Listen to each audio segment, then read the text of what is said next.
Salut à tous, c'est Shérif 2.0. Aujourd'hui, nous sommes là pour une toute première vidéo de notre langage de programmation JavaScript. Alors, pour ce tuto complet sur le JavaScript, pour ceux qui ne connaissent pas encore le JavaScript, c'est juste un langage de programmation qui nous permet de créer une interaction ou une interactivité entre le client et le navigateur. Et pour cette toute première vidéo, nous allons essayer de parler de l'introduction au JavaScript.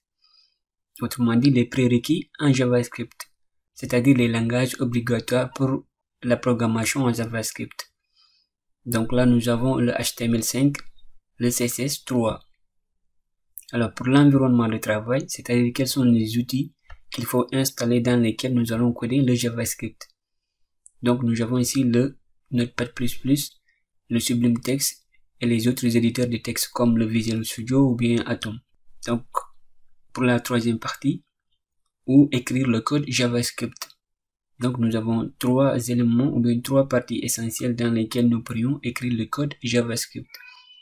Et dans le premier élément, nous avons l'élément head d'une page HTML, l'élément body d'une page HTML, et dans un fichier externe .js. Donc ce sont les trois parties dans lesquelles nous allons traiter. Alors, pour ceux qui ne sont pas encore abonnés, je vous invite à vous abonner et d'activer la cloche de notification pour ne rater aucune vidéo sur ce tuto complet en JavaScript. Alors, vous êtes ici dans la partie pratique où je vais utiliser deux pages.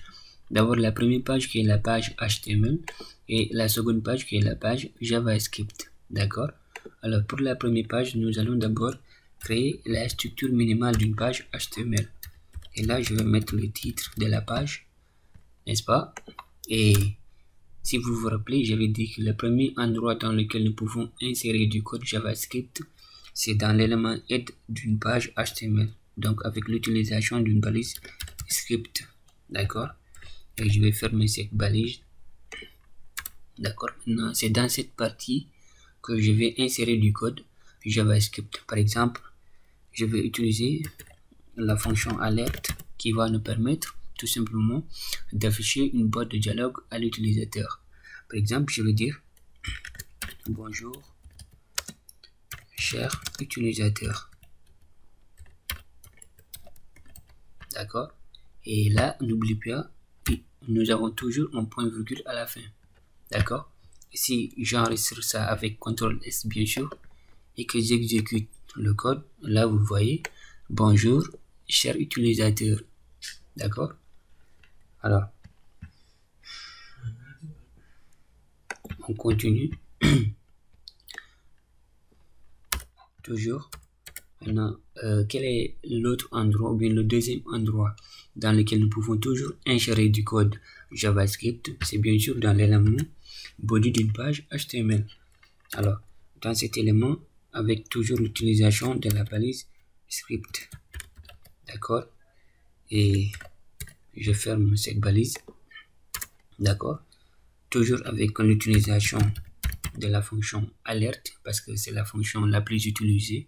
D'accord?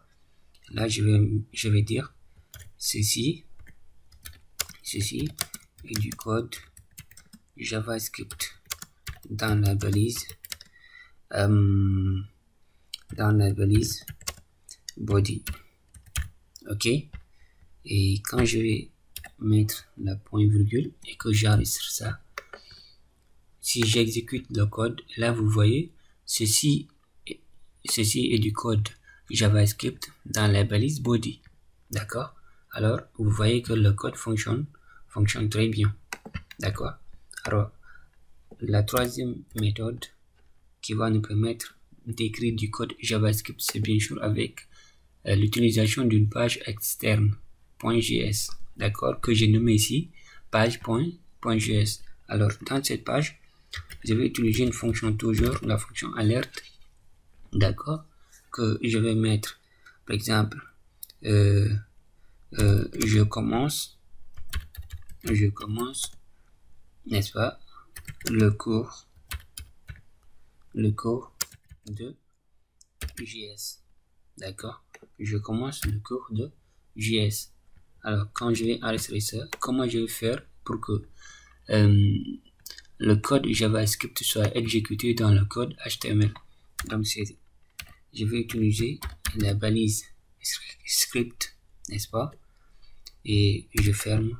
Maintenant, dans la première balise, c'est-à-dire la balise d'ouverture que je vais insérer, l'attribut src, n'est-ce pas? Et dans la valeur, je vais donner le nom de la page JavaScript. Ici, nous avons page.js. Alors, quand je mets page.js et que j'enregistre, qu'est-ce que ça signifie? Pour ceux qui ne connaissent pas encore le src, en commentaire, src tout simplement signifie source, d'accord? Source de la page, d'accord? Alors la source de la page, c'est juste pour indiquer quel est le code que nous allons exécuter. Donc ici, le code à exécuter, c'est alerte, je commence le cours de JS. Alors quand je vais enregistrer ça et que j'exécute ce code, là vous avez je commence le cours de JavaScript, d'accord? Alors c'était ça le code que nous avions besoin, c'est-à-dire les trois étapes pour écrire du code JavaScript.